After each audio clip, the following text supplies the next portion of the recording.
Say that now.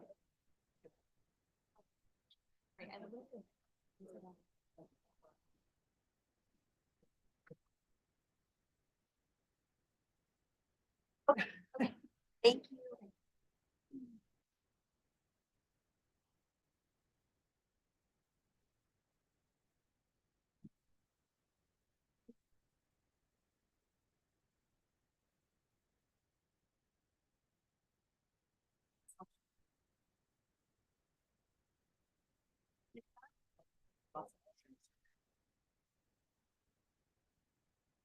The director of HR. But he's not. He'll give you. Yeah, exactly. It's a, what's that?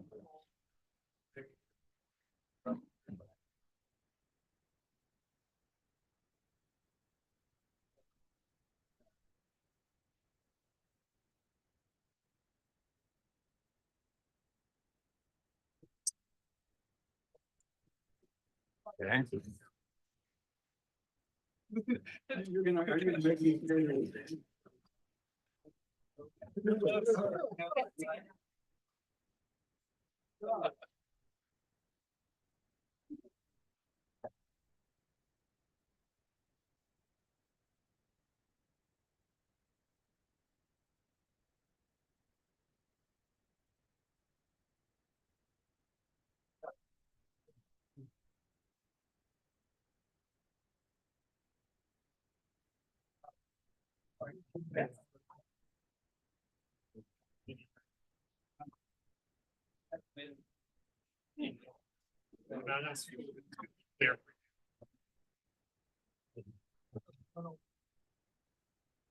Yes.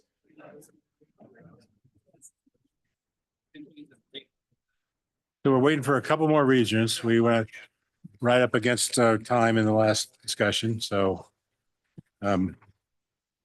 please grant us some patience.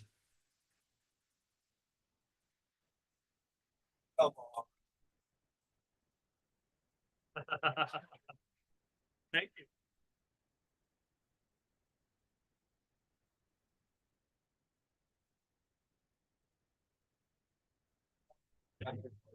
You're welcome. Always fun one of these. Every time, right?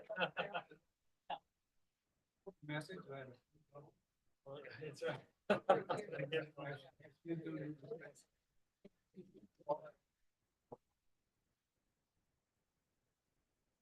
What is it? How am I doing? What do you do? Ship is coming in. Oh, he told me to give me. I do. Yeah.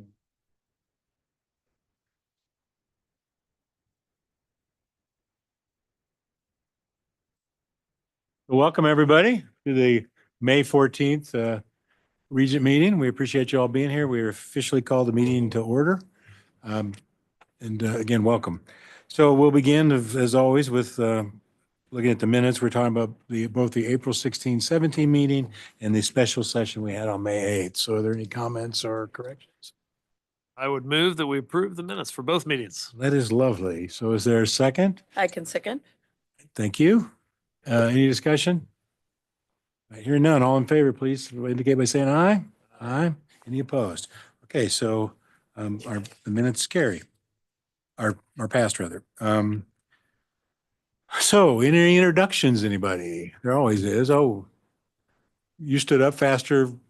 Rick put his hand up faster. Since you're standing right there, go for it. Go for it, President Linton. Takes precedence. I think standing up, being at the mic, I was just more excited because to. he might push you out of the introduce way my or something. folks. Good afternoon.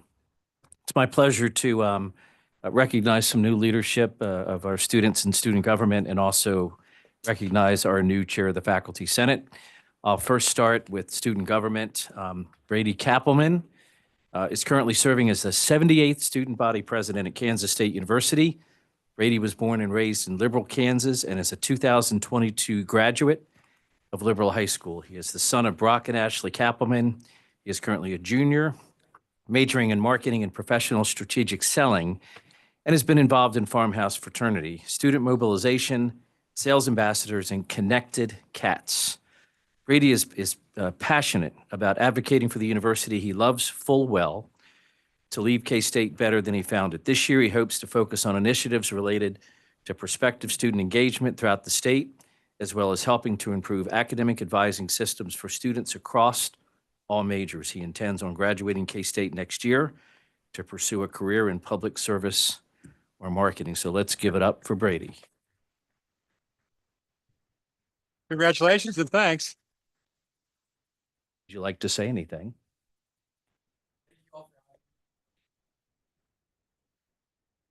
That was perfect. Excellent. Very good job. I would also like to introduce Lauren Walter. She is our newly appointed Government Relations Director at Kansas State University, originally from Southern Illinois. Lauren is the daughter of Bradley and Kimberly Walter. She is a sophomore studying animal science and industry with a concentration in meat science. She currently holds an undergraduate research appointment within the meat science department and travels all through the country as a member of the 2025 meat judging team and the meat science quiz bowl team. Lauren is an active leader at K-State, having been selected for both Quest Freshman and Silver Key sophomore honorary, in addition to her service in the College of Agriculture as an ambassador and animal science and industry mentor. After graduation, Lauren intends to pursue a master's degree in either meat science or agricultural policy. Let's put all hands together for Lauren. Is there anything you'd like to say?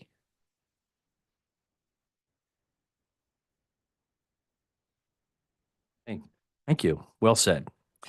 And last, our new chair of the Faculty Senate, Sarah Lulai, Faculty Director of the University Honors Program, has been appointed to the full-time director position back in May of 2023 as director. Lulai serves as the Chief Academic and Administrative Officer of the University Honors Program, responsible for the strategic and daily operations of the university-wide program. Let's give it up for Sarah, please. Sarah, is there anything you'd like to say? Thank you. Congratulations. Thanks to you also. Okay, President Muma. Thank you, Mr. Chair. I'd like to also recognize some leadership at the university. I'll start with our faculty leadership. I want to recognize Dr. Matt Muther, who is a professor of physics and the outgoing Faculty Senate president, who has done an outstanding job this year navigating some really challenging and opportunities for the university. So I really appreciate that, Matt. Thank you. I'd like to welcome Dr. Stone. Christopher Stone is a clinical associate professor and chair of the Department of Management in the W. Frank Barton School of Business. He earned his MBA and PhD in organizational behavior from the University of Texas at San Antonio. Prior to entering academia, he has served in the U.S. Air Force, and his primary research focuses on the employment experiences of military veterans as they transition from military service to the civilian workforce. So welcome, Chris. And I'd also like to introduce our incoming student body president and vice president. They should be online, but they may not be connected to the Zoom. But first of all, Jia-Wen Wang is obtaining her bachelor's degree in biochemistry on the honors track. She has served in various roles within Student Government Association as a senator, a two-term student body treasurer, and now the 119th student body president for the upcoming session. So welcome, Jia-Wen. Thank you. And then Amy Nguyen, she's a third-year honors student pursuing a bachelor's degree in international business. Amy has served as a director of public relations along with serving as a director of community engagement and outreach. On the ticket with Jia-Wen, Amy was elected vice president of the student body for the upcoming session. So welcome, Amy. Thank you. Any other introductions? Everybody was so quick and efficient and the applause was so broad. I didn't get everybody congratulated and thanked as it happened. So to everybody, again, thanks for all what you're doing. And for those of you who just got elected, congratulations. And for those of you who just finished terms, double thanks. So thank you all very much. So that takes us to the various reports. Mine will be, I think what's become standard, pretty brief. So first of all, this is graduation season. A number of institutions have had theirs. I think at two, maybe more, is this weekend. So we've had regents at each of those sessions, I believe, and are there to congratulate folks and be part of it. I think it's fair to say all of us feel really excited when we get to go because it reminds us what we do, and it's a high energy, big celebration sort of day. So congratulations to everybody who's graduating, and best wishes as the future unfolds. And I want to mention at least one more time that last month we had our board meeting was at Pittsburgh. We had a quick dispatch meeting and then got to the tour that we had there. Again, thanks President Shipp and all your team. I think we had a great day and a half. I think I can say it was a day and a half. Maybe it was a day, whatever it was. So we had a wonderful time. We appreciate seeing everything. And we're going to talk about this a little more again, maybe probably more times than he wants us to. But as I'm talking about that, I think it's important to say this is President Shipp's last meeting with us before he leaves for his next role. We feel honored and pleased that we got to serve with you and appreciate all the things you've done. And we're going to make over you even a little more a little later. So, but I think a round of applause right now is really.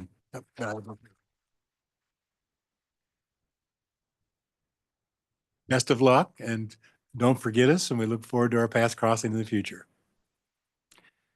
All right, President Flanders. Thank you, Chair Ice. Just wanted to let the group know that Regent Dicus and I attended a welcome celebration for a company called Fiserv that has been recruited to our state. It's quite a celebration too.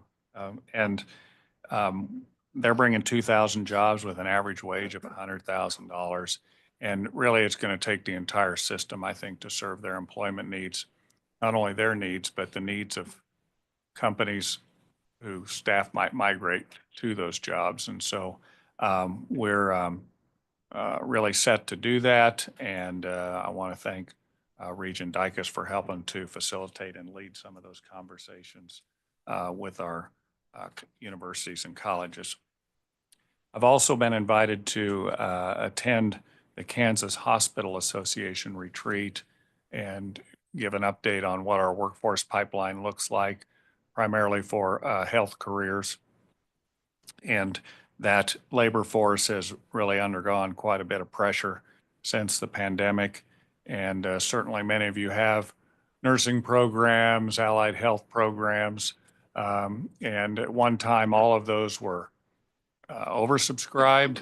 And certainly after, some of the working conditions and some of the press around that, we've had a tougher time to fill all those. And we need to really think about how we address that labor market demand. And it's going to be great to talk to those leaders in the Hospital Association on some things they're doing as well.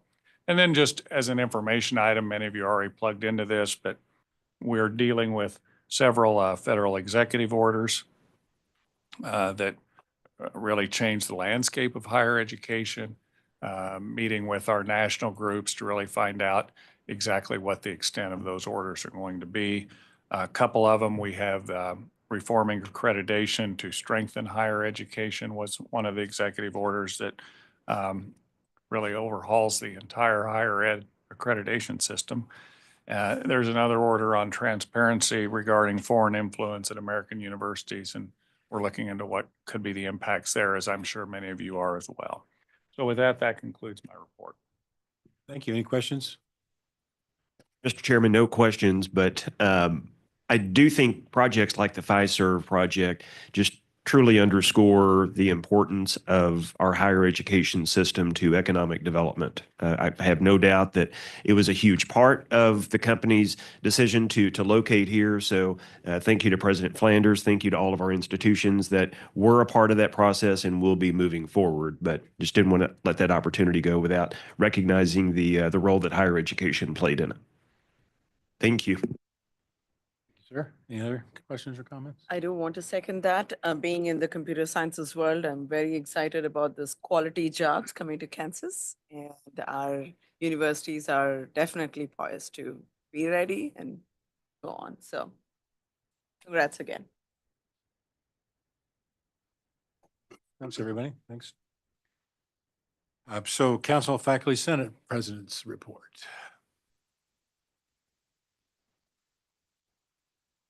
Good afternoon to everybody. Hi. So happy to be here as we are in the fun of finals week for the majority of our universities across the state. It's been a very interesting year as we've gone forward, and we're happy for the work we've been able to do with you so far. As an update for what we've done over the year, we were able to, on the Faculty of the Year Award, I'm happy to report we actually have 6 out of the 7 that were able to submit their candidates for the 3 categories that we worked out. Unfortunately, one university, because of legislative process for their faculty senate schedule versus the board schedule, were unable to get that process through this year, but they are set up so that they are already set to start the ground running next year. So we're good on that. Let's see. So we've gotten those all through. We're happy for the work that we were able to do on updating that policy this year, as well as updating the criteria with all of you. We appreciated your openness to hearing the voice of the faculty on how they wanted to better be represented in those various areas of how their merits were seen, as well as adding the 3rd category to add in our non-tenured full-time faculty, as well as they make up a large portion of our faculty population now. In addition, we were able to give a brief update earlier today on the tuition assistance proposal that we were working on for faculty across the state. It's in process with both COCO and COBO right now. And we were able to give kind of the teaser trailer version to COPS this morning, which I wanted to particularly thank President Flanders for some of the very good questions in that session that helped to give everyone a very clear vision of what we're trying to do. On that proposal, we know that we are not in a sprint. We are working on this as a marathon. We know there's a lot of uncertainty with state budgets, a lot going on with our legislature, since a lot of us don't know what's going to happen until we know what happens in November with a new governor. So with that, we're very happy for the work we've been able to do with this year. We had our transition lunch today where we had a lot of our incoming president-elect vice presidents were able to join us. And so we had kind of our passing of the baton from one group to the other. And this is the last time you have to see me at this podium. So come June, my next counterpart from Emporia State will be up here speaking with you. So with that, I appreciate your time and we'll take any questions. Well, thanks for your leadership throughout the year.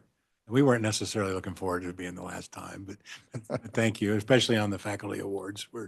I think we've made very helpful steps there, but all your leadership. So thank you. Thank you very much. Have a wonderful day. You too. You too. All right, student reps. Hello, everybody. So first off, I think all of you saw it. The Student Advisory Committee got you all gifts as a thank you for the end of the year. I know that you guys maybe have been a little stressed, might have been losing some sleep. So hopefully those gifts help out, writing a lot, talking about that hand cream might be nice and lovely for you all. But that's just to serve as a thank you to each and every one of you for listening to the students this year and always having the students at the front of your minds and your decisions. We really appreciate it. I know that other systems are not as lucky as we are as students to have such great people on their board representing and making these decisions. So genuinely, from the bottom of our hearts, thank you so much. I hope you all on the Fiscal Affairs Committee enjoyed our presentations today. I want to give a thank you to the CFOs for including us in these presentations and these discussions so that we can make sure we continue to prioritize affordability in Kansas and have our students' voices be heard when it comes to the money that they will be spending. I want to take a moment also to recognize the outgoing president. So if my outgoing people can stand up, for those of you who are still here. Maybe Janae or something, yep. Just us right now. I thought a lot of people had to head out for finals, but these two especially, and all of the student body president this year have been truly phenomenal people to work with. It has been great just becoming peers with you guys and getting to call them my friends. And it's really, truly been such an honor to serve in this position. And it's because of the amazing leadership around the state. And with that, speaking of outgoing people, I need to bring up the incoming person, the new me. So Oswald, if you'll join me up here. So as you all know, Emporia State will be taking the helm. And I just wanted to give Oswald a couple of seconds to introduce himself to all of you. Thank you, Hannah, and thank you so much to all the outgoing presidents. Thank you, Regents. I'm excited and really honored to work with everybody. I also want to take a minute, if the people are here that are incoming, would you please stand up and be recognized? Please join me in giving them a congratulation.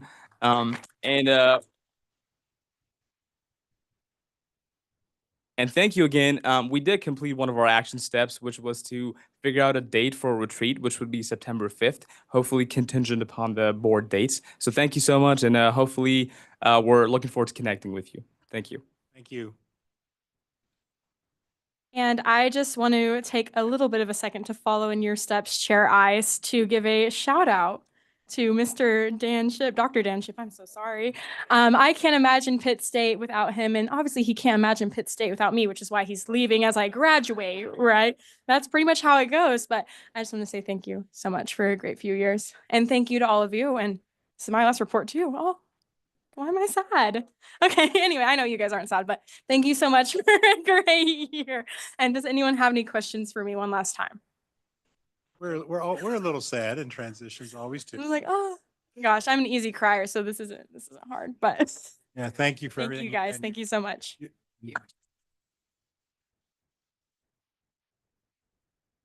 And thank you for the gifts too. And you always tie them to the theme, so that's very kind of you. So thank you. Boy, there's a lot of things to say to that, but I'm going to try to wave off. So again, thank you. All right, that takes us to the standing committee reports. Regent Mendoza, you're first out. Thank you, Chair Ice. Basque had a virtual meeting on April 30th, during which 5 new program proposals were reviewed, 3 master's programs from WSU and 2 bachelor's programs from PSU, all of which are on the board's consent agenda for today. We also heard a brief history of program review and background on the current program review cycle, which includes this year and the next 3 years. We also reviewed program review metrics and minima requirements. Basque also received annual reports on credit for prior learning and dual credit, both from Associate Director Misty Knox. We also held a meeting this morning. Misty Knox also shared at that meeting the All-Star High School Award recognition with Basque. The All-Star High School program promotes and recognizes best practices in post-secondary college preparation events, helping students with college admission, applications, and the FAFSA. Associate Director Knox will be sharing these recognitions with the full board as we proceed through the discussion agenda today. Basque also received program review reports from KU, KU Medical Center, and K-State. These institutions were charged with reviewing all programs on their respective campuses, which resulted in a review of more than 500 programs in all. Institutions shared their program review processes and ideas for improvement for the future, as well as recommendations for select programs. This information will be shared with the full board at the June 11th meeting. Basque asked KU and K-State to take a closer look at departmental efficiencies, particularly in programs with lower enrollment. They also requested that the institutions share what steps they were taking to boost enrollment in under-enrolled master's and doctoral programs. Basque requested a follow-up report on these matters in December. And that concludes my report. I will stand for any questions. Questions? Thank you. Thank you. Mr. Benson. Thank you, Mr. Chairman. The committee met this morning and had previously reviewed the JCERT budgets from K-State, KU Edwards, and KU Med Center and other fiscal items on today's consent agenda. So we pretty well devoted most of our committee meeting this morning to the state university's tuition and fee proposals. A lot of care and attention went into the request, and we were pleased to hear how hard each campus has worked hard to keep students' needs in mind. Particularly impressed with the attention paid by the student government leaders in gathering feedback from their fellow students. One even held a referendum vote on how to allocate precious fee revenue and weighing whether an increase should be advanced through the process. We also heard from each campus about their efforts to minimize any increase in rates while advocating for the services they believe are most needed to benefit the most students and amplify the university's operation. We do know that the business officers and their campus teams have difficult decisions to make, and we commend them on navigating this age of great uncertainty in higher education. Later this afternoon, the CEOs will give us brief presentations, and we will have the coming weeks to ask further questions of the campuses should any regent need more information or background on the university's proposals before we officially act on them in the June meeting. For anyone who wishes to review the proposals, they're on the board's website with the agenda materials, and the recording of our meeting can be found on the board's YouTube channel. So thank you as always to Vice President Frisbee for the rundown, and I would stand for any questions.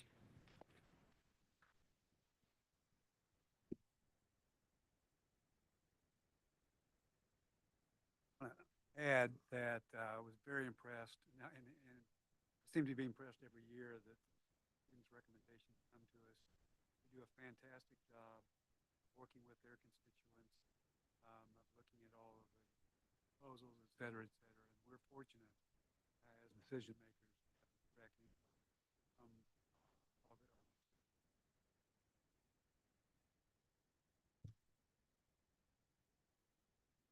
Any other questions? Okay, that takes us to the Governance Committee report, which has got to be the easiest report the world has ever seen. It's the easiest report in the history of reports.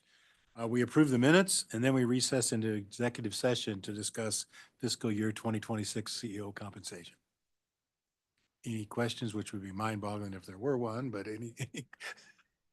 Okay, all right, thank you very much. That takes us to the consent agenda. Any thoughts about the consent agenda, I anybody? move to approve the consent agenda as presented. I think I lost a step. Okay, so it's been moved to be accepted. All right, thank you. Any discussion or questions? All right, hearing none, all in favor, aye, please. Aye. Any opposed? Okay, consent agenda is approved.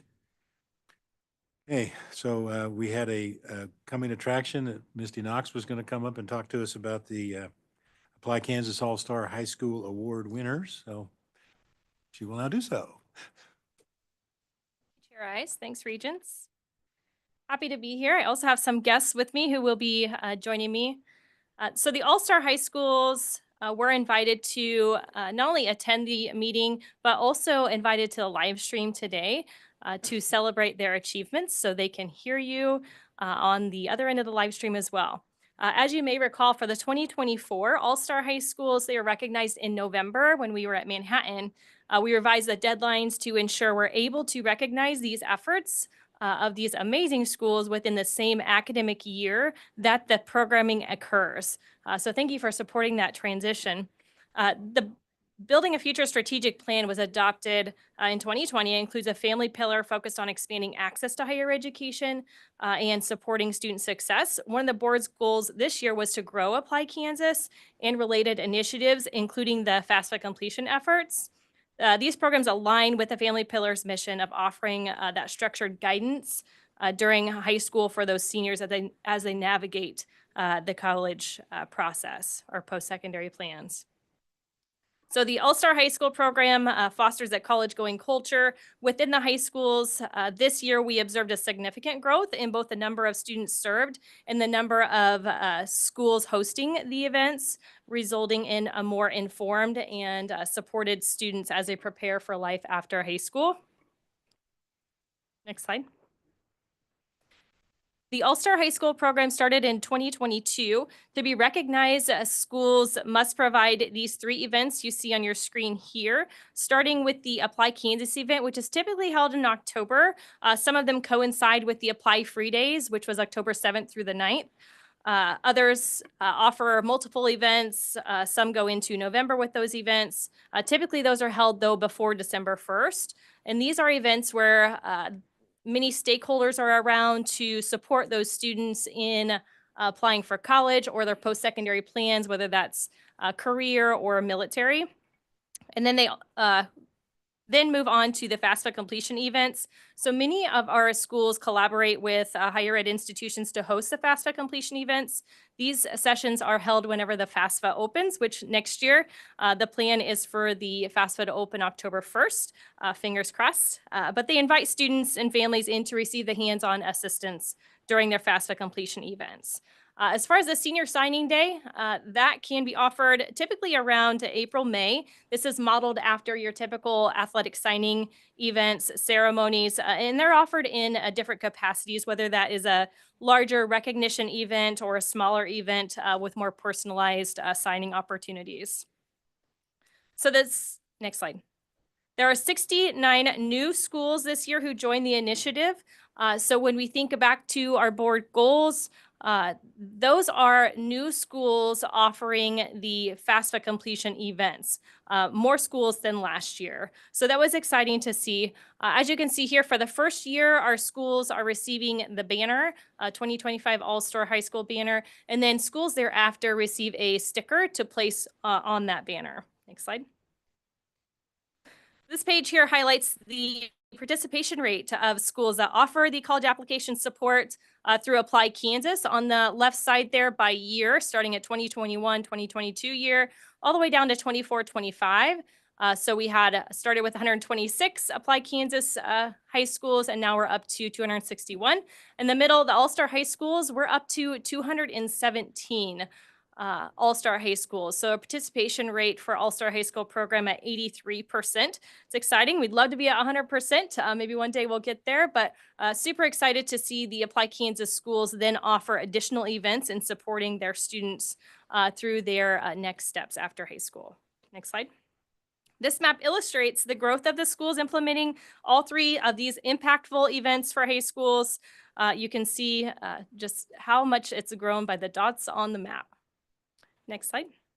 So before I before I get into the award winners, I want to take a moment to let you know I have some guests with me to honor today, and they are schools that you're going to see in the next few slides, and we'll take a moment to introduce those further here in just a moment. But as you can see here, there's 217 high schools on your screen. Excited to recognize all 217 of those today. Next slide. Next, we'll look at those by CASA classifications. This is the 1A CASA classification. There we go. 1A CASA classification. Next slide. This is the 2A CASA classification. And then 3A. There we go. And 4A schools. And then we'll look at our 5A schools and 6A schools. So I want to take a moment to recognize all 217 high schools today. They are featured on our Apply Kansas social media, and I know a press release will be going out later today. It's my privilege now at this time to introduce some of our Apply Kansas high school, all-star high schools who are here to be honored by you all.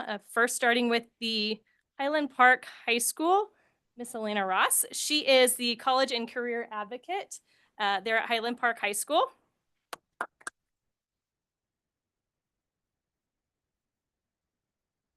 We have Mill Valley High School. We have school counselor Megan Mixon and school counselor Patricia Chandler.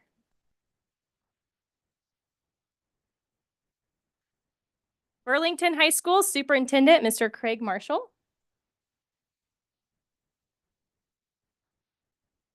Oskaloosa High School, we have Principal Felicia Yoakum, Assistant Principal Taylor Holland, and then Student Services Coordinator Molly Newman.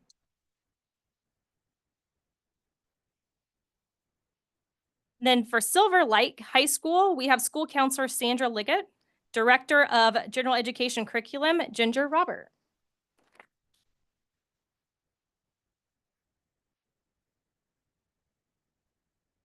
So congratulations to these 2025 All-Star High School winners here with us. And we'll take a moment for a photo opportunity.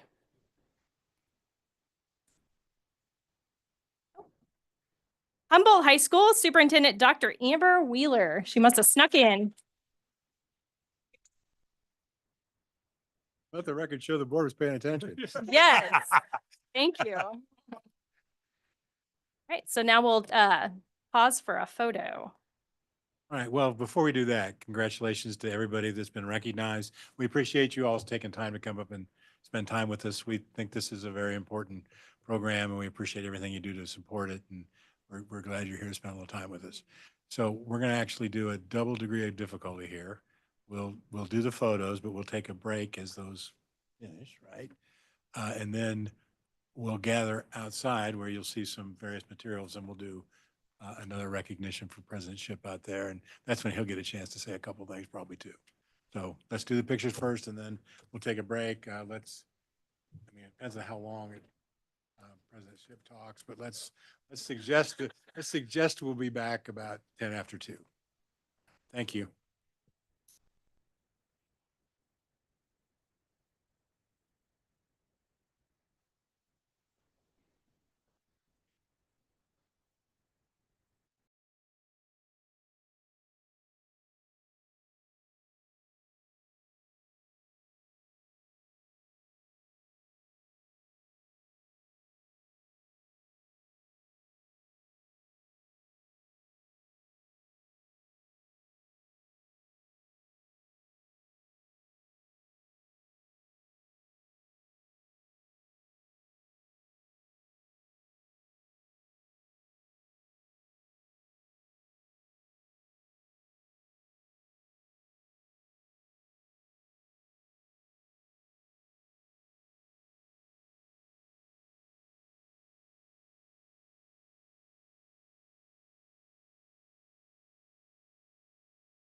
gap. So these are just some of the data points that went into our decision-making about the tuition raise.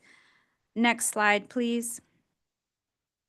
Slide number 3, this shows, next slide, please.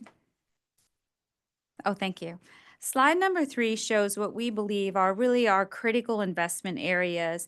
And we like to think about these in 3 areas: the priorities for our student success, necessities for our employees and staff and faculty, particularly retention and recruitment, and finally, a critical responsibility for cybersecurity.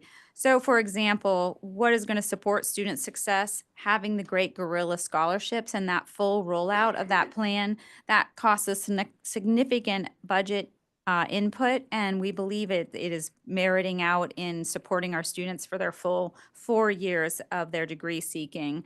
The Student Success Center, as you all were very keen on standing up the NIST, that has encouraged us to now really invest in our students and to make sure they have the support they need in the Student Success Center.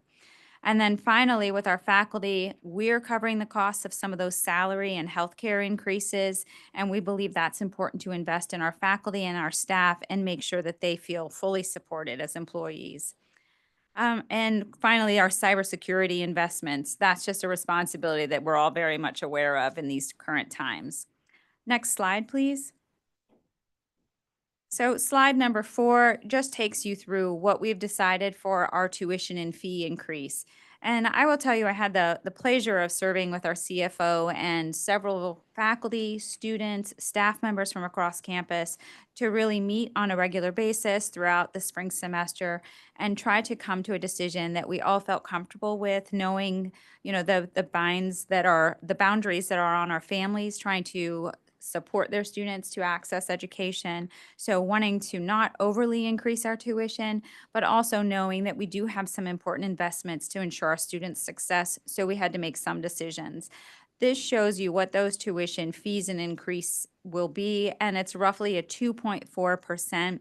A curious tale here is our College of Business dean met with students from the Kels College of Business, and the students themselves, when he asked them how they felt about fees, they said, well, this just makes sense. So we agree with the student fees. And next slide, please. Finally, we look at this and talking, for example, about business and technology. We know from our data that our students in business and technology are graduating in almost 100% in placement rates and much higher salaries. And also that the investments, the cost of those degrees, they're really high cost investments, and they're also high values for our students and families. So we feel justified in having their increases be slightly larger in terms of a tuition raise. Arts and science will remain, that base will remain the same. Another point that I want to mention, we did decide to not increase our graduate tuition. And we made that decision very thoughtfully and carefully based on the evidence that we had of a historic competitiveness that we had because our other partners across the state and in other institutions, they were not increasing their graduate rate. And so we even watched it on a chart where you could see where we started losing some of our graduate student enrollment. So we felt it was important. Those students also don't have access to financial aid. They often don't have access to sufficient resources to cover their degrees. So we felt it was a good decision and investment in our future to not raise graduate tuition. With that, I'll stand for questions. Thank you for the efficient presentation. My pleasure. Any questions? I know you went over this in a lot of detail in fiscal, so thank you. Thank you. Thank you for the presentation. Out of the 6 key initiatives, is Yes. there a priority in the initiatives? I would say the student success and the Great Gorillas. Time to myself just to make sure I wouldn't go over. Ooh, that's a best practice. That's a best practice.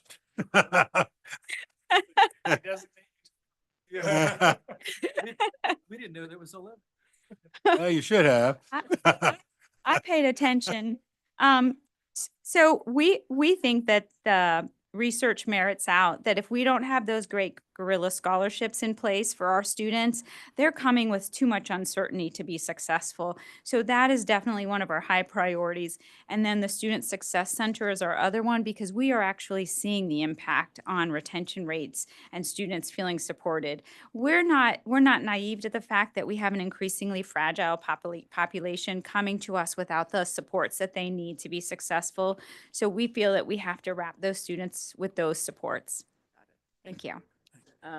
One follow-up question. Yes. Is there a thought process about, I know when we were there, we had phenomenal presentation about bringing in the corporates or small businesses into the community and employers into the community. Is there a way that we can compensate some of these initiatives that if the students are successful, they're getting good pay, can the employer be incentivized to support sponsorships or, any other? Yes, in fact, I think we are trying to get a little more scrappy in that area and making more partnerships and being much more intentional. One thing with our Kels College of Business downtown, that is going to almost put us in the front of all of our area businesses. They're going to see us up close and personal and realize the opportunities for influencing students and benefiting from our talented students and faculty. So we are hoping to just continue to grow that portfolio of connections. Thank you. Thank you. All right, thank you. President Hush.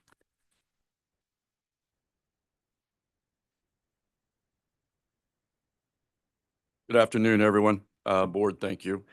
Um, Obviously, you have, like you've referenced earlier, have heard from the Finance Committee and from Angela Wolgren from our side on tuition and fees. We are recommending a 0% increase for the second year in a row. It falls in line with what we set up 3.5 years ago for various initiatives and a model that we believe that we need to become more efficient and strategical in everything we do. As a reference, our committee put forward a 3% increase. We sat down with them after the fact, explained to them all the efficiencies going on, and so they were well aware. Our model was a restructuring and investment model over a 3-year period. We believe it's moving in the right direction. It's students for us, and we'll continue to act in this manner. We need to commend all of Hornet Nation, all of our leadership team and board. You've been supportive over various initiatives over these last 3 years, so thank you very much. Legislators, all of them across the street, we appreciate what they have done for us with a special call out through early on. You regents agreed to provide us 3 regents so it could help us in our analysis system of the 3-person committee. And I'd just like to recognize the 3 regents in the beginning that were part of that. Winter, I just wanted to thank you. Ex-Regent Mark Hutton, who's not here, and also ex-Regent Cindy Lane. So thank you. Questions? So, this is strange line of questioning from me. So let me just say that up front, because I think anytime someone comes with a 0 tuition, that's to be lauded and celebrated. Obviously, a target for all of us.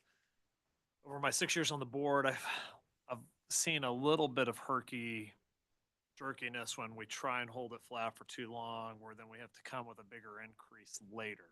So 0, then a 5 versus a 1.5 or a 2, 1.5 and a 2, and taking just a little bit at a time, which makes it easier on the students and the families over the long haul. So as you guys look out 2 or 3 years, I know you've kind of restructured the estimate, I think, is that enrollment's going to be stable this next year. Obviously, costs are always increasing. How do you expect to maintain, if there's not some plan for tuition increases in the future? And do you have that mapped out over 2 or 3, 4 years where it's stair-stepped and not going to have to be, hey, 0, 0, 0 a lot? Does that make sense? I believe so. I'll try to answer. You've seen our historicals the last 3 years. They've been trending down. So that's consistent. With our model on a 3-year investment period and cash flows projected, we have built-in inflation expectation. We have built-in increases for employees So all that is built in. We've also built into our expected case of a 3% downside for enrollment. So we have tried to build that in and don't believe that that will happen. But what are your projections on the what you might do with tuition 2, 3, 4 years from now? Our goal is to keep it flat from here on out. So that's our goal. What's interesting is this is tuition and fees. I'll just mention a lot of things that people don't see here is behind the scenes and what we're doing for our students on an ongoing basis, which is a net. For example, the first, you might recall years ago, we requested you approved the lower 48 state of premium being eliminated. We did that. That benefited students. Removed application fees. We removed parking fees, new freshman fees. We've provided discounts for housing for second-year live-on-campus students. We increased minimum wage for our student employees by $2.50 an hour. So we have all that built in. If you look at all that, that's about a $2,000 decrease below the tuition and fees line. So we've done more and beyond that. It's wonderful. I just am thinking on the projection side, so I don't ever want to sit here and say I'm trying to urge we take more tuition No. than we need. Please don't hear me arguing for that. I just am curious on the outlook basis if revenue stay flat, if enrollment stays flat and costs go up, like how do you accommodate for that once you've made as many efficiency plays as you can? So, and we've tried to build all that in.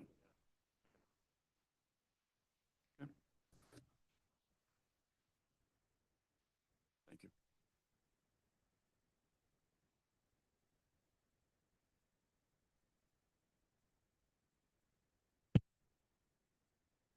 Good afternoon. I'm going to try and give Steve Funk a break and use the remote. High tech, I'm going to try and use the remote. High tech, high touch. We'll see what happens. It might be the Peter principle here. Okay, so our process for setting our annual tuition and fee requests always begins with a relentless commitment to our mission, which causes us to provide accessible and quality education. This year, we revamped our tuition recommendation committee. The committee included representatives from each of these groups, and I want to take a moment to thank the committee for their willingness to experiment with a new process, and I feel like their approach and their dedication were truly impressive. The committee reviewed financial data and projections and considered the potential effects on changes to tuition rates for the 25-26 academic year. They also looked at several data points, such as this one, as well as comparison of our MIAA peers. The committee spent a lot of time discussing the challenges that we're facing, including these. We also considered outputs such as tuition and fees as a percentage of median wages after 1 year. We looked at some average wage data. And all this to say our data-informed proposal led us to seek a tuition rate increase of $6.27 per credit hour for undergraduate in-state residents and no increases in fees. Our proposed tuition and fees are lower than the board-approved fees for all other Regent institutions last year. We believe that the proposed tuition increase is essential for maintaining our high-quality education and our student support services. And even with the increase, Fort Hays State remains a cost-effective, high-value choice for students. And with all due respect, the board has already authorized every other Regent institution to charge a tuition and fee rate higher than we are seeking for this academic year. Thank you for your consideration. stick with this odd line of questioning. With you guys having the more competitive online marketplace and all that, should we be being more aggressive at catching you up to market rate for tuition instead of being so far below market? Our students would loudly say no. They are feeling these increases right now. We're very conservative in our budget, so our budget is based actually on a 1% decrease, although we were slightly up this past year. We continue to be up, and the more growth we can get, then the better that will be as we project into the future. Thank you. Everyone else? Thanks. You guys know your stuff. It's good. Yeah. And going right through. Wichita State, President Muma. Thank you, Mr. Chair. You all have this document in front of you. So I just want to start off here. That's where I always start when I'm talking about these things with the legislature, of the campus, and just to remind everybody what our goals are, what we're doing, and the priorities that we work on every day, which is affordability, access, feeding the talent pipeline, and increasing economic prosperity for our community. This has been really helpful when we're having conversations, especially this year with all the uncertainty that faculty and staff are having. This works for us. And it's just a reminder for everybody that this is what we're going to continue to do going forward. So want to just cover just real briefly some of our landscape. We are seeing the effects of decreased enrollment among international students. And this didn't just start this year. It's been happening for the last couple of years. But it is significant for us. We have a fair amount of international enrollment among our STEM programs in particular. And so we are projecting a decline again this fall. As other institutions, we're experiencing flat support from the state and obviously uncertainty at the federal support level. So we're trying to bake into our budget planning some of those things. Our employee compensation is still an issue. We're paying 16% below market. We are working on that. We have been reinvesting in that for the last 3 or 4 years, over $12 million, but we have about a $25 million gap. So that's another issue that we're trying to solve for. And then athletics. Wichita State is a little bit of a disadvantage. We don't have football, so some of that revenue that other institutions who do have football puts us in a place where we have to invest locally in that. So that's another part of our issue. So given all of that, we've been working with our faculty and our staff and the campus and our budget advisory committee structure. They've all been very engaged around that, as well as the students. And what we're proposing is a 3.5% increase. And you can see over the last 15 years, we have been trending down. We had, to your point, Regent Roth, we had a time where we did have to go up one of those years, more recent times. But we overall have been keeping tuition as increases as low as possible. And the average in the past 5 years is 2.4%.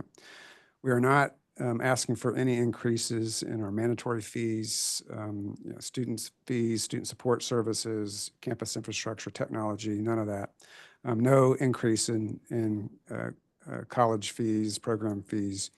And then in addition to that, we are taking a 4.8% general use division budget reduction to help make this work. In our budget challenge this year is $10.6 million. And so the tuition increase would cover 3.4 million of that, and then a budget reduction of 7.2 million across the university. Not across the board. It's going to be more strategic than that. And then the revenues that we need to cover in that 10.6 million are divided in what you see. The faculty and staff compensation, that's in addition to what we receive from the state to try to have an adequate pool to help continue to decrease that market gap. We have about a 5.5 million projected decrease in revenue from international students. It might be less than that, but that's a conservative estimate. And then we all have this SGF vacancy lapse that we need to plan for. For us, it's about $500,000. And then Shocker Athletics, about $3.5 million investment that we need to make. We do have some efficiencies that we've also captured this past year that we can draw that down a little bit for that total $10.6 million. So I'd be happy to answer any questions. do have a question, Chair Please. Ruff. Maybe this is not just for WSU, but for everybody else as well. When we meet with students, they're also concerned about the book costs. Mhm. Are we including that in the proposals? Are we considering how much is that? Maybe giving them a break on the books, making it as accessible as possible to really give them a relief on these increases or. Yeah, and I would say that we've done a lot of work over the last several years, and I think other institutions have too, on full utilization as possible of open educational resources. So I don't have that exact dollar amount, Regent Parasker, but we have decreased that significantly in courses across campus. And I don't know what other people have to say about that, but I'm assuming it's similar. To hear that, and if it's available, I'm definitely interested in looking at it. Thank you. We're going to have several hours together at commencement this weekend. Yes, we are. We can talk about it. Have you guys been able to figure out your exposure if the Pell eligibility changes from 6 hours to 12 hours? The question is, do you think we have exposure of students who are Pell eligible coming to the university? Lose their Pell eligibility? Well, I mean, I don't know from the federal level where that's going to end up. From right now, I'm not seeing anything. Our enrollment domestically in the state, in particular, in our feeder schools is pretty high right now. So we're feeling good domestically. And most of our students, are 40 some odd % of our students are Pell eligible.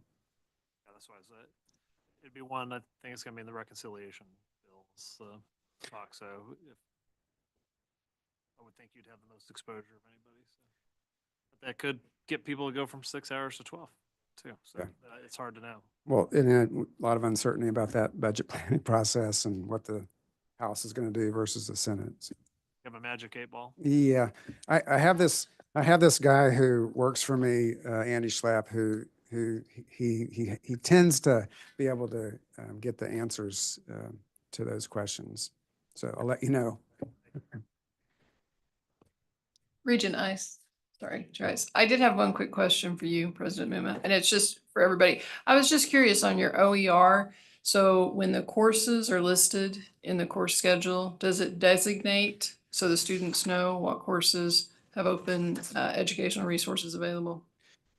Yes, I haven't looked at that in a while, but yes, there is some indication of that. Okay, thank you. And, yeah. Okay, thanks. Thank you. In-state. Hello again. Thank you for the opportunity for Kansas State University to provide a proposal on tuition increases and college fees. From a tuition perspective, I guess the first thing I'd say to kind of respond to Regent Rolf's questions about how aggressive are you, we worked hand in hand with student government and brought 3 different proposals to the table. One was a minimalistic proposal, one was kind of a middle of the road, and one was a very aggressive proposal that we could talk through and what we thought the university could accomplish with the increase in tuition, with all the other investments that we're making to the strategic plan of the university. We worked hard on this process. Paige Volgamore was just fantastic to be able to work with the proposal that we all felt best about. And that is a rate increase of 3.5% on tuition in the Manhattan and the Olathe campus. For veterinary medicine, in order to be competitive with our peers, we made that increase recommendation at 2.5%. We still want to be very competitive with our peers to ensure that we have full classes for the College of Veterinary Medicine. The next section, which I've put in a gray area, is pretty complex, and that's why I tried to capture it and put it all together. This is what we're trying to accomplish on the Salina campus, and I think we need to recognize that the Salina campus has a lot of history relative to rates that are very different than all the other elements of the university. And one of the biggest premises of the strategic plan at K-State is to be one K-State, is to be able to try to be equivalent across the board. And we've had varied tuition rates that's caused a tremendous amount of confusion on the Salina campus versus our other campuses, which complicates financial aid it complicates billing, and it undermines, we think, the seamless student experience that you'll have at all three campuses. So we are trying to work towards a unified rate that's equivalent and fair, transparent, and student-centered so that we can simplify operations and communications. In order to be able to get there, there's three pieces of the puzzle that we're trying to maneuver over the next several years. That's the undergraduate rate and the graduate rate for both in-state and out-of-state students. And if you see here, we are requesting an 8% rate increase for all cohorts undergrad, and for graduate students, a 5.2% rate increase for residents, in-state residents, and a 4.5% rate increase for non-resident students. And this is a 3-year process that will hopefully enable us to become equivalent across tuition rates for undergraduate students and graduate students that are in-state and out-of-state. The other change that we are recommending is a change to the associate degree programs, and we have 4 major associate degree programs to be able to lower that so that it'll be 20.5% lower than the current undergraduate tuition rate. That does not compete with other community colleges. It's still a higher rate, but it enables our students to be able to have multiple options for a 4-year degree and a 2-year degree. From a college fee perspective, we're recommending a $5 per credit hour increase from $25 to $30 for the College of Arts and Sciences, and that $5 per credit fee would generate approximately $1 million annually to support academic advisors that are needed, GTAs and undergraduate teaching assistants salaries, and classroom supplies and equipment as we try to revamp not only that college, but revamp the university as we're growing in student numbers. And of course, the College of Arts and Sciences provides a lot of that curriculum and coursework for the entire university. From a student services fee perspective, we're not requesting any change or any increase. Like others have done, we kind of take a look at what we've done over time. Kansas State has typically been towards the lower end relative to tuition increases. And you can see when you compare this with the higher ed price index, we're far below what's happened relative to inflation, inflation being at 16.2, and our tuition increasing at about 9.3% over the same time period. Again, the goal is to be working as hard as we can from a student affordability standpoint. And in fact, we've raised almost $200 million in philanthropy to be able to help in this effort, to be able to help students and provide 81% of our students with financial support to help them with the cost. From a budgetary perspective, there is some good news on the Kansas State University campus. Last year, fall 2024 enrollment saw a 2.8% increase, marking the second year in a row after 9 years of decline, pretty steep decline. And we're looking for an enrollment increase this year at about 2%. You can see last year it was the largest class that we've had in almost a decade. Also good news relative to applications, admits, and housing deposits, which are currently up in fiscal '26. From an investment standpoint, we've got a lot of investments that we're making at the institution in many different ways, but specific to the tuition increase, we're going to focus on people and focusing on compensation and ensuring that our faculty, students, and graduate students are being paid a fair wage so that we can be competitive in recruiting and also competitive in keeping our people.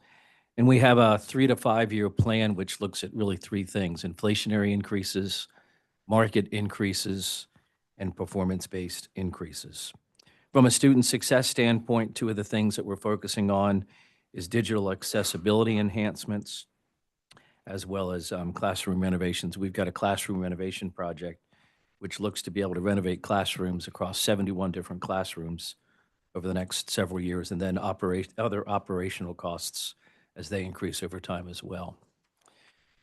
This slide just shows a comparison of where we are in the cost of attendance, but really it's the cost of attendance just with the tuition component.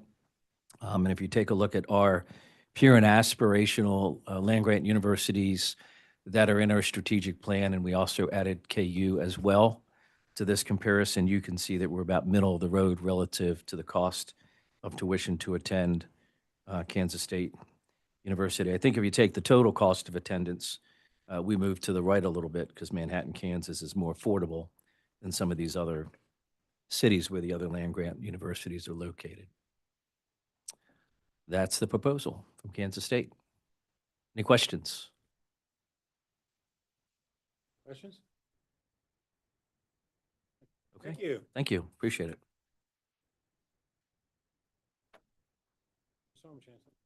Good afternoon. The beauty of going last is you've asked all your questions, so. What challenge is? Now you're gonna get it back. We were going so well.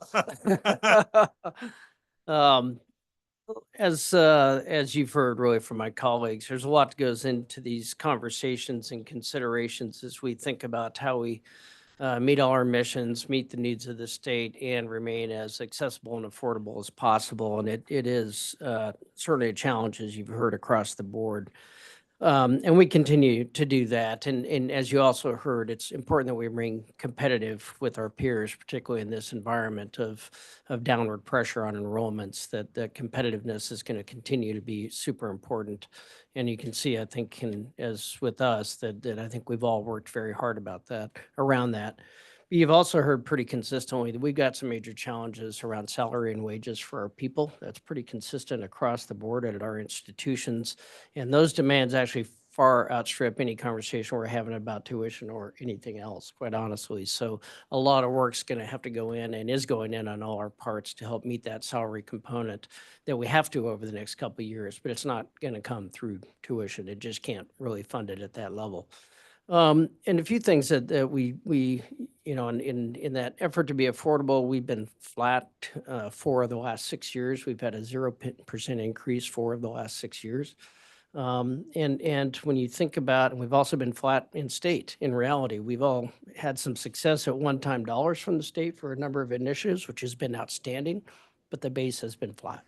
And that's really what we run our operations off of. That's what we meet salaries off of. That's what we have to try and address inflation off of. So that's the challenge I think that we all are struggling with through this. And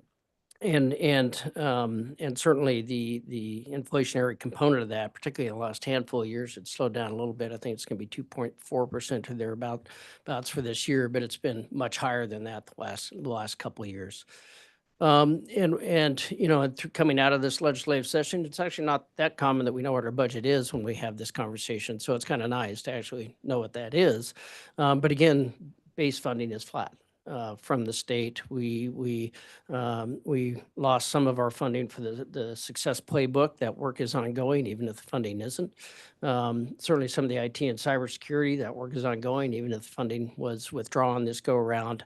And we were fortunate to keep need-based aid at least flat in this environment. And so that was certainly a success, but that kind of all feeds into our conversations as well. And when we think about this moment in time, I know Dr.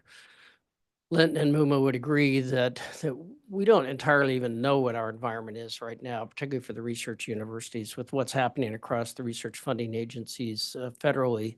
And these swings are not little swings. These swings are in the tens to hundreds of millions of dollar swings. And we have seen what's been proposed. We've had those stalled. We've had them come back in different ways. And this evolves almost by the day at this point.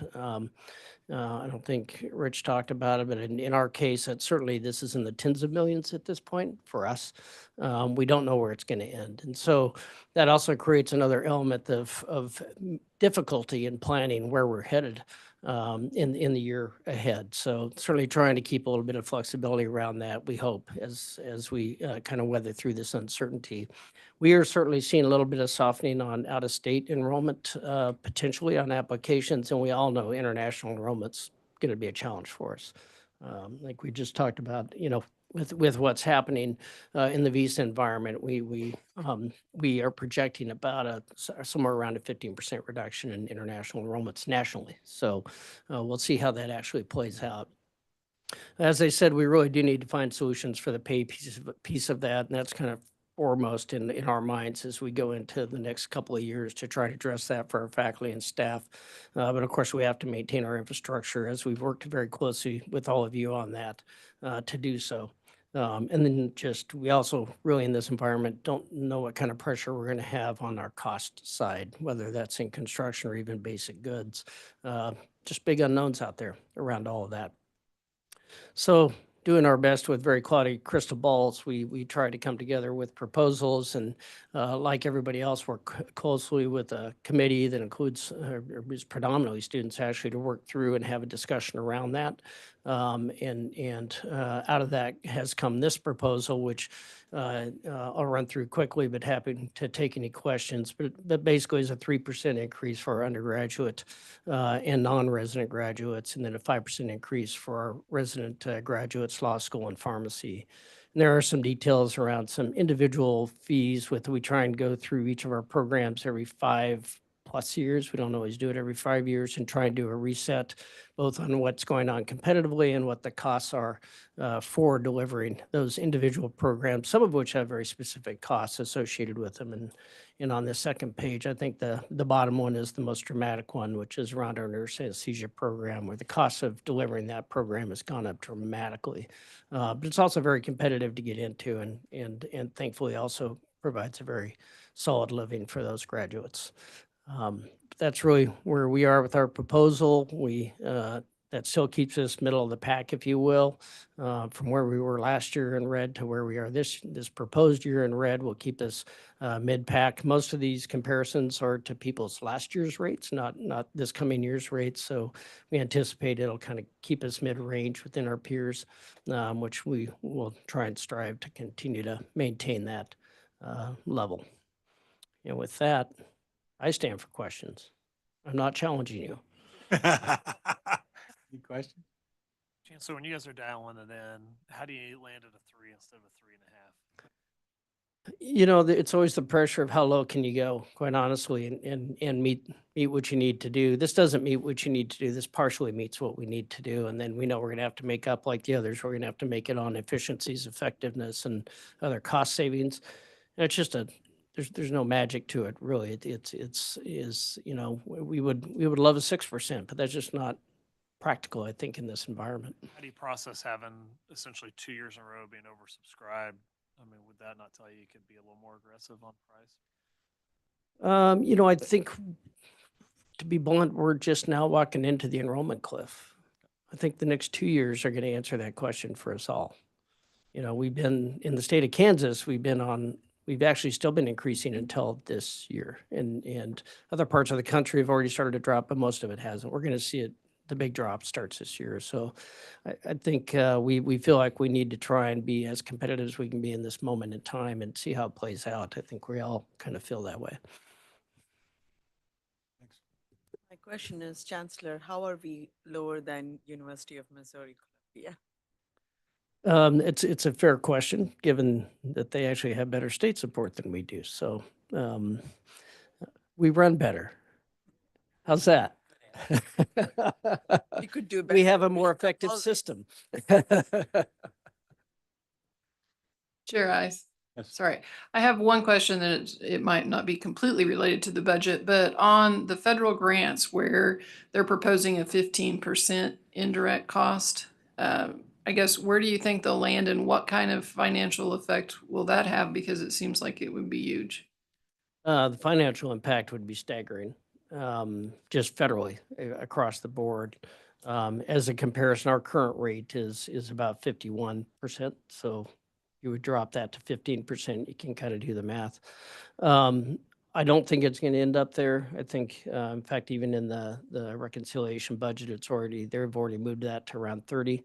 But we actually have an initiative going on nationally to have a conversation behind the scenes on that. It's frozen until we get to the next budget, so we have some time to work on that to something that's more rational. But I think, you know, the reality is that number is a reimbursement for the overhead costs that we carry, which includes our buildings and our labs and our animal facilities and our compliance and the staff that runs all of that. That's what they're reimbursing us for the research. And and we already subsidize that. So should they choose to reimburse us less for that, you're going to see 40% less research done in the United States. That's what's going to happen.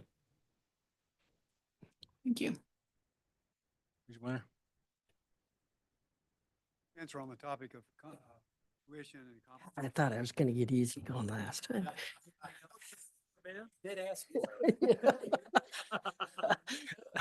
Need reinforcements. Apparently. This morning, and I'm not sure whether it's a recent phenomenon.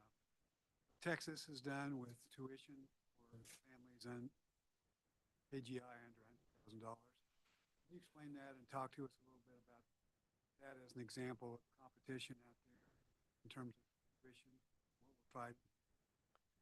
Yeah, I mean, several states, to be blunt, coming out of the pandemic, several states have gone the opposite direction and have invested significantly more into their higher education systems, not less. And Texas being a great example of that has put tremendous amount of money, in particular, actually into their endowments of those institutions so that they could put those resources towards financial aid and other support for students. And you'll see something very similar in the state of Tennessee has a very similar program. Just talked to a colleague in New Mexico, essentially free tuition in New Mexico in under certain criteria. So that is the pressure that we're up against. And that's going to continue to be the case because we're seeing more and more states go that direction. Correct. Texas tuition is free. 7. I've read that. I don't know what all the criteria are around that, but and it's actually even lower than that in Tennessee and New Mexico, I believe. Thanks, Chancellor. Yep. Anything else? Good. All right. Good. Okay, so thank you all for the proposals. We know lots of work has gone in it. We know we can rely on all the great work that happened during fiscal as well. So thank you. That takes us to the distribution of needs-based aid. Okay, now we're not even using words for our touch paths. Right. Thank you, Mr. Chairman. On page 122, you'll see a table related to the action item before you. This will be the third year, fiscal year 2026, for the state providing need-based aid for our public universities. The amount was increased slightly by $2.5 million for 25 this year and for next year. And this appropriation that we're asking you to approve today is actually from the last session, from 2024, when we were able to get the legislature to give us that second year of funding for financial aid. So seeking approval of the amounts that are on the table, which will give each university the same amount in 26 as they received in 2025.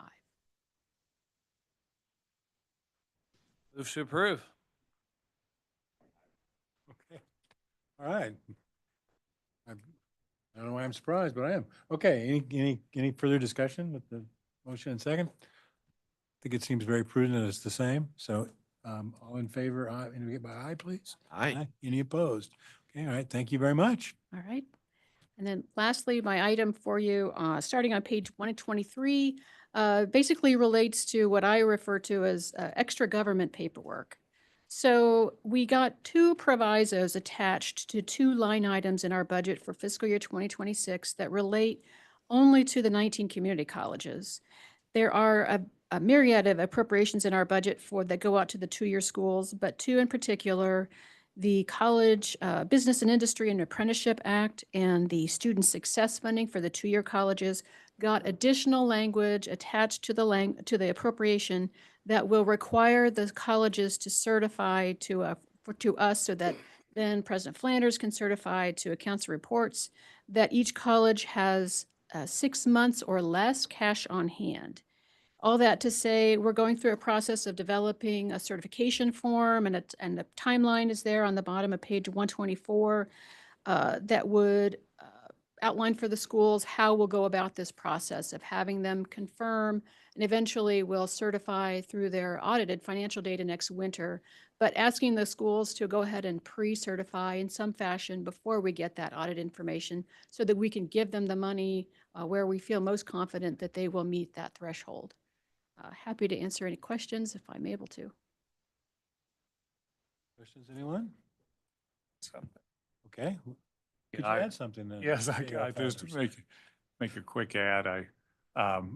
This certainly is something very new, brand new process, and I wanted to thank Elaine for all of her work on it because she's put in a tremendous amount of time. John Yeri, and then we've worked closely with Heather Morgan too. I don't know if Heather's still here. Oh, there you are with the Community College Association to try to kind of get this where we can all live with it, making sure it's effective, make sure it follows the law exactly. We may be able to be more aggressive than even our proposed timeline, but we just wanted to give you this information. We appreciate all the efforts from everybody that you named and anybody else we should be. So thank you. Appreciate all your help. Director Bisco.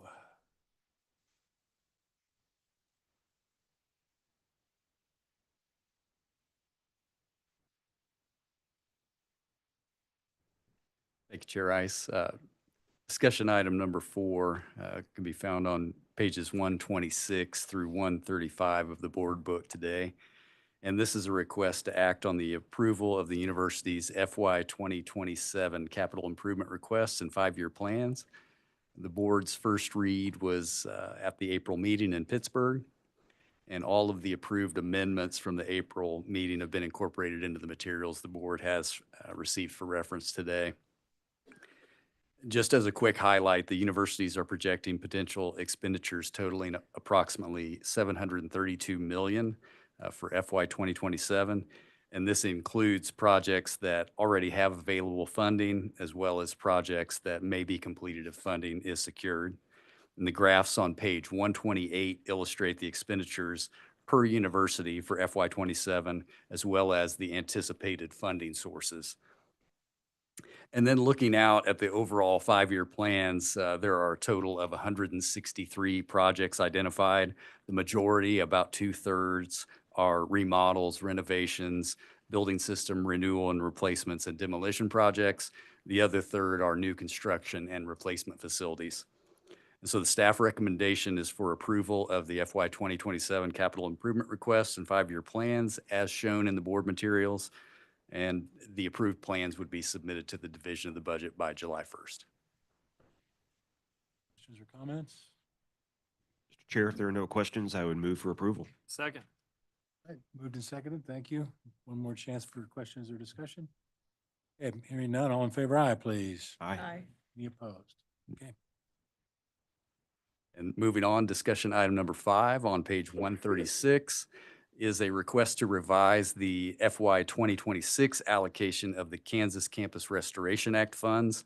The board previously approved an allocation at the December meeting, but based on the legislature's reduction this past session of the amount of state funding to be provided for the first year of the 6-year act, the revised allocation is being proposed in a table on page 136. A little bit of background here. The act was established by the 2024 legislature to support the Regents Facilities Renewal Initiative at the state universities, as well as for improvements at the campuses of the coordinated institutions. A total of $32.7 million was originally planned to be transferred for FY 26, and each year from FY 26 through FY 2031, and the board would distribute an aggregate amount of $30 million to the state universities and $100,000 each to the community colleges, technical colleges, Washburn and Washburn Tech. However, the 2025 legislature reduced the total amount of funding for FY 2026 from the total of $32.7 million down to a total of $30.2 million, with a provision that directs the board to prorate each eligible institution's amount in proportion. And so to reflect the decreased amount of the funding now available, staff recommendation is for the board to reduce the allocations to the state universities for FY 2026 according to the amounts shown on the table on page 136. And lastly, just one other point as a reminder, the board will approve these allocations and then review the university's campus restoration plans at the September meeting according to the statute.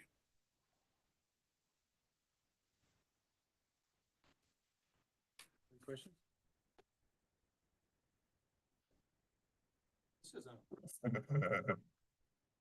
Thank you for the opportunity to ask the question. Just a question on, once the dollars are allocated for the Campus Restoration Act, is there a limit to the time in which they're spent out for the R&R projects or for the tearing out of facilities? Is there a specific limitation in time for that project? Mr. Chair, if I could, Please, please. the statute. I think you're the one with the best shot on Well, this. well, the statute doesn't specifically designate or indicate a limited time. It does require a dollar for dollar match, of course. And so the verification that that money has been spent on renewal would require that dollar to be validated. You know, one discussion that we've had is, you know, just making sure that on those annual expenditure reports, we're tracking those. Thank you. You do need approval, right? You do need an approval here, correct? So, all right, if there are no questions, we'd entertain a motion. Thank you. Thank you for the second. All right, any questions or? All right. Hearing none, all in favor of aye, please? Any opposed? All right, thank you. You're on fire. All right, speaking of campus master plans, President Ship, you're up. Yeah, thanks, Mr. Chair and everyone. You know, it's one of the things I wanted to say earlier that I didn't is just a special thanks to Blake, you and your staff. That's meant a lot to our team and certainly me over the last 3 years, so didn't want to miss that opportunity. So this is one of those things too, at the moment in time, for me, we worked really hard as a team on campus to get to the point where we could do our facilities master planning update. So this is a part of that. I think there's a little bit more work that we're going to be polishing up over the summer. But I didn't want to miss this opportunity to really allow our team to share with you what's happening, which is great. Instead of bringing in a consultant, we could spend a lot of money on this, but our cabinet decided, let's do this work ourselves.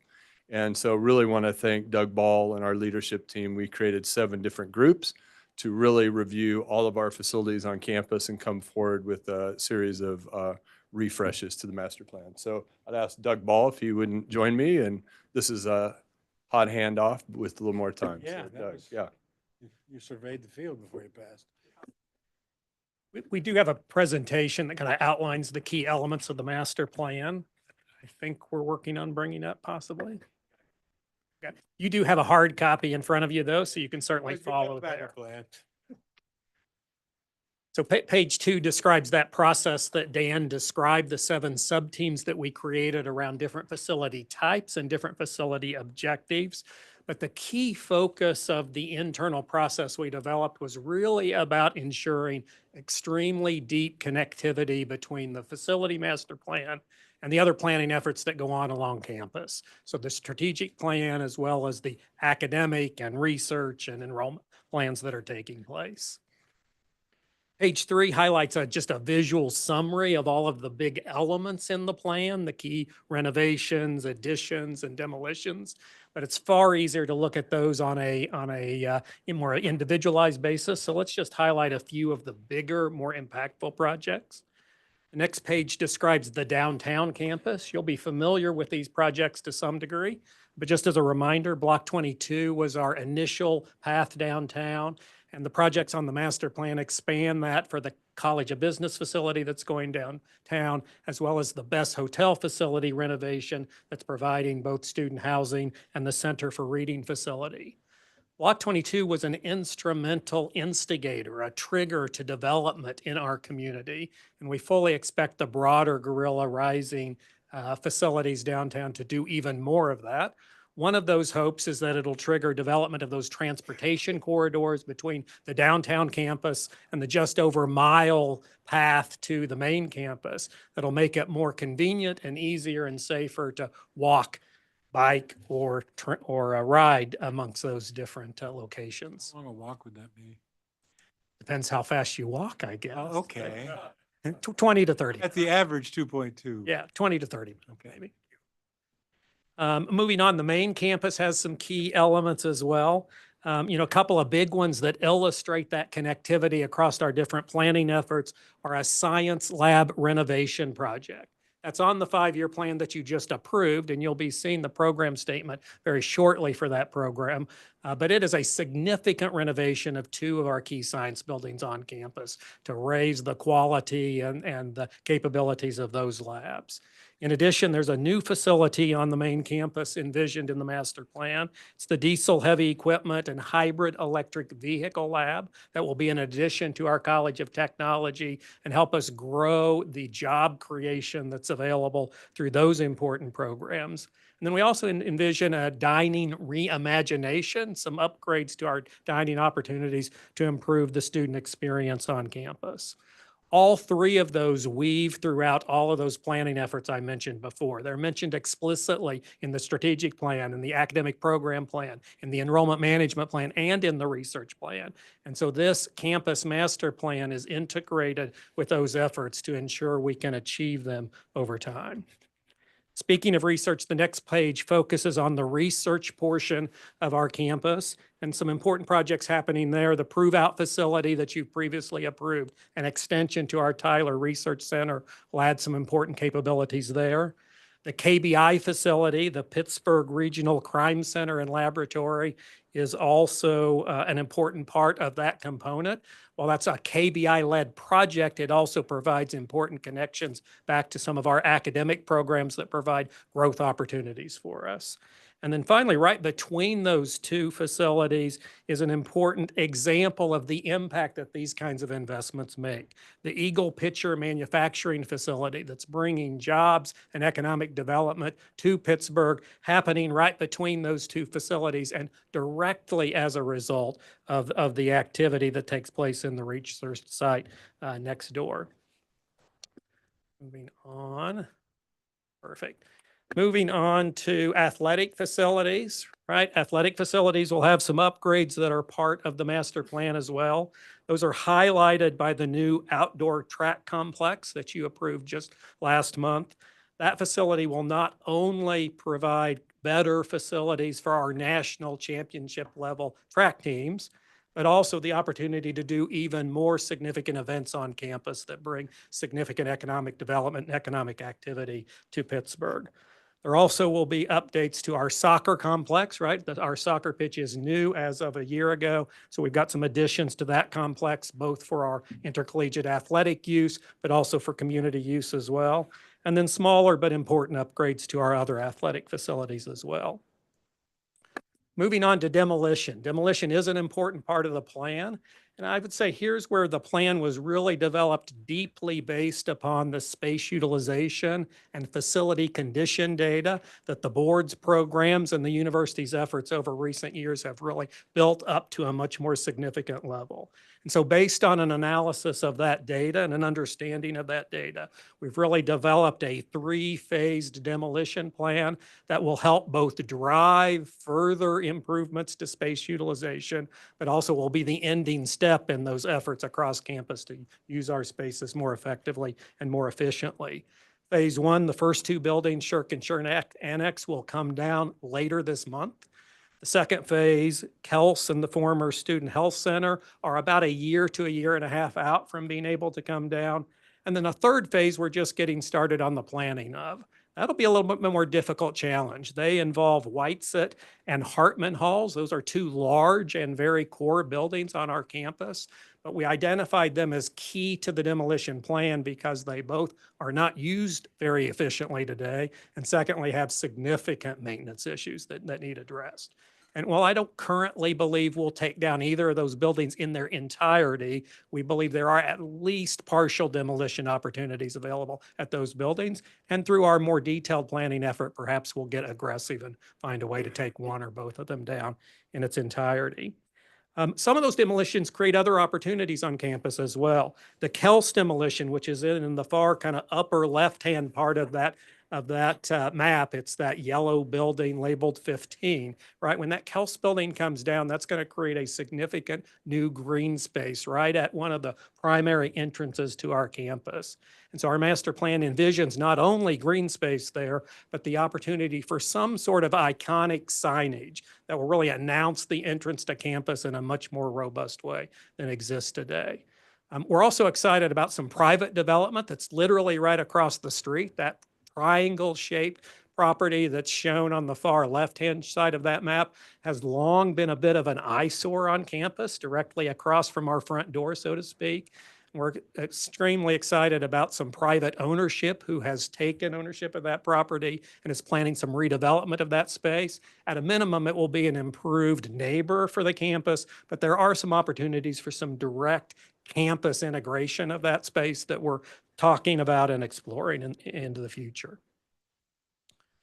All right, in addition to demolition being based on that data, that facility data that we talked about a minute ago, maintenance is deeply based upon the detailed building condition data that we've been building up and expanding and utilized over the last couple of years. You know, when you were on campus just last month, I talked a little bit about our maintenance team shifting organizationally to a more focused preventative maintenance attention and effort. And that goes hand in hand with this new maintenance plan, right? It's an updated and far more robust maintenance plan than we've really ever had at our campus. We've got a full 6-year plan of our maintenance funding planned in more detail and based on more fact and more data than we've ever had. Now, we know we'll have to make changes to those plans as we integrate them, but we're certainly moving forward with more intentionality than we've ever been able to do before. And that includes big things like the multi-million-dollar utility tunnel project that's already underway and all kinds of routine projects around roofs and HVAC systems and other building systems. It also includes items related to safety and wayfinding. And so that maintenance plan includes some efforts to improve our exterior building signage and drive some more consistency there, some improvements to sidewalks, crosswalks that we'll do in concert with the city. And we have a significant number of aging fire alarm systems and elevators. That's taking a greater and greater amount of our maintenance budget and will continue to for a number of years. Finally, to just wrap it all up, again, the key element of the way we approach the master planning effort is not as a solitary planning effort or as an external view on our campus, but rather an internal view of how our campus facilities tightly integrate with the strategic plan, the academic program plan, the enrollment management plan, the research plan, and the community engagement plan. And that combination of things is what helps us achieve our goals over time, to reach the levels of student achievement and community impact that we desire and intend to, or as our mission statement says, to make life better through education. Happy to take any questions that you have. Yeah, I have a comment. I just want to thank Pittsburgh State and their entire facilities team. I know that this was a broader effort than just the facilities team, but I think about our facilities teams where they were, 5 years ago, where we were really at every university kind of on a fix on fail Yes. mode. And now the amount of data and planning and strategic alignment that we have across the system is really amazing. I think it's reflected here, and I appreciate all your work.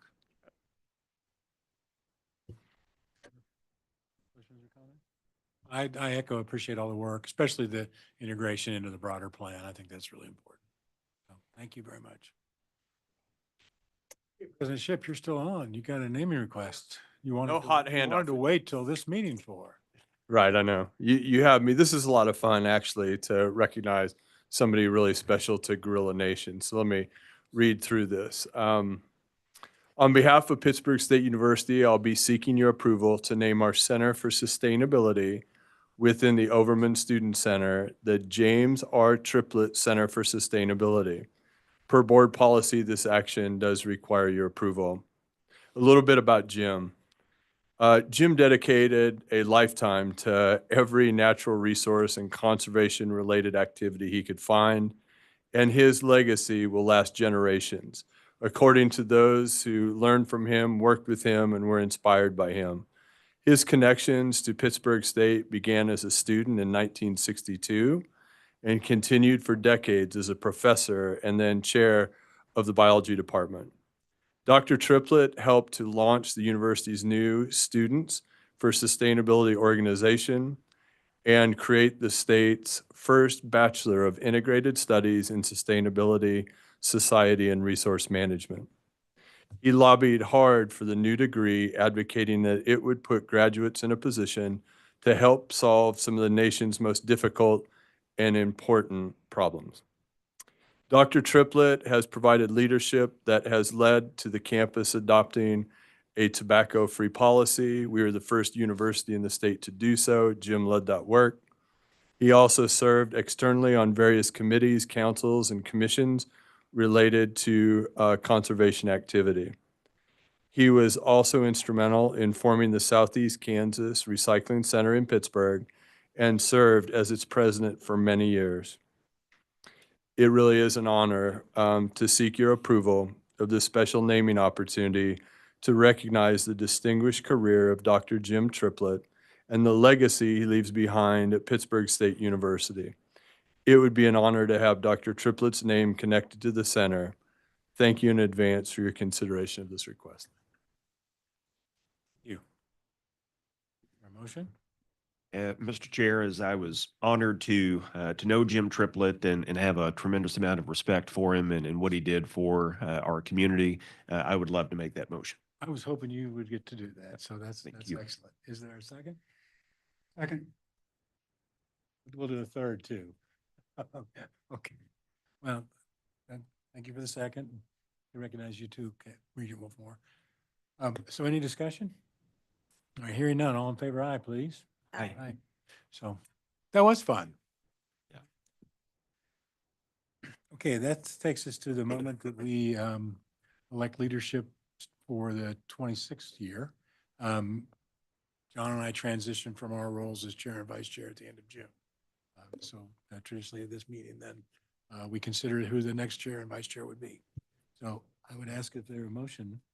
I would like to make a motion that we elect Regent Blake Benson as the chair of the Board of Regents for our academic year 2026. Okay, thank you for the motion. Is there a second? Second. All right, thank you very much. And I think we learned a long time ago when you get that moved in second is you vote real fast. So all in favor? Aye, please. Aye. Congratulations. Thank you. You're going to do a wonderful job. Any comments? Well, Mr. Chair, I'm honored. I'm humbled. Thank you for the vote of support from my colleagues. I look forward to working with all of you and everybody in this room to continue moving higher education forward over the next year. So it truly is an honor. Thank you. Yeah. Thank you for your leadership up to now and what's coming. So, yeah. Is there a nomination for vice chair? Chair Ice. Yes, ma'am. I would very proudly like to nominate Regent Diana Mendoza for vice chair for academic 2026. Thank you very much. Mr. Chair, I'd be honored to second that motion. Excellent, excellent. All right, well, again, when you get those in place, you vote quickly. So all in favor, aye, please. Aye. Aye. Aye. Any opposed? All right, congratulations. Comments from you? I just appreciate the opportunity and I'm excited to see what the next year brings. Well, again, you're going to do a great job as well. Thanks for what you've done so far, what you're going to do. Thank you, Mr. Chair. Mr. Chair, would be remiss if we didn't thank you for, I know your year isn't done yet, but thank you so much for your leadership over the last year and navigating us forward. So thank you. Yeah. Well, that's very kind of you. It's an honor to work with you all. So that takes us to the write-in item of designating someone to name a interim president at Pittsburgh State. Is there a motion about that? There is, Mr. Chair. Pursuant to Article 3 of the Kansas Board of Regents bylaws, I move that the board delegate to the freshly new chair-elect Blake Benson the appointment of an interim president of Pittsburgh State University to serve upon President Shipp's departure and until the board appoints a new president of Pittsburgh State University, and that the new president begins their duties. Person appointed shall be authorized to exercise the powers, duties, and functions of the office of the president of Pittsburgh State University during their interim term. So to be clear, I'm not appointing Blake interim president. We are giving him the ability to appoint an interim president. That would have been a clever move, I have to say. 2 for 1. While we're voting yes, we got to yes.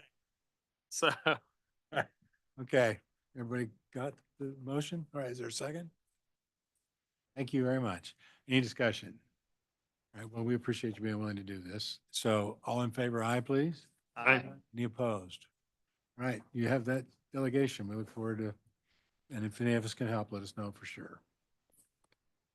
So I waited to say this because I wanted to hear one of those wonderful motions from the vice chair. Thanks for your leadership too, man.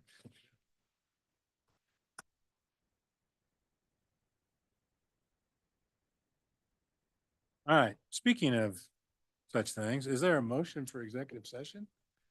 guess what? There is. I move that the Board of Regents recess into executive session to discuss personnel matters of non-elected personnel.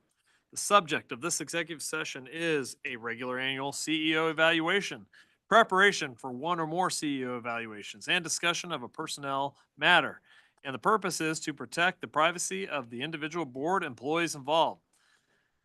This session, all included, will last until 5 p.m., which we'll say is an hour and 25 minutes. Why don't we give enough time to get a break as we go to the session? So we will go into this session at 3:45 following a short break. So this session will last an hour and 15 minutes until 5 p.m. And shall include the following persons who are either members of the body or who will aid in this discussion.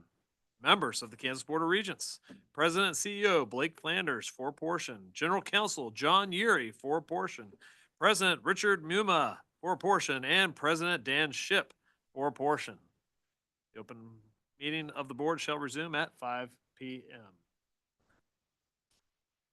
And Kathy Rupp. Perfect. I can tell you're a seasoned veteran. Okay. Second. I know. Is there a second? Oh, thank you for the second.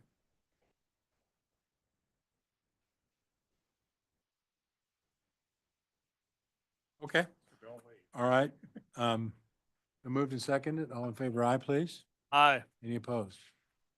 All right, we will adjourn to executive session following a short break. All right, Regent Dicus.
Yes, that's right.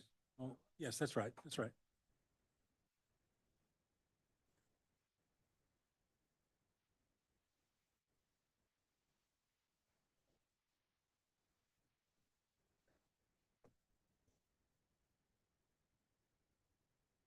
Thanks, everybody.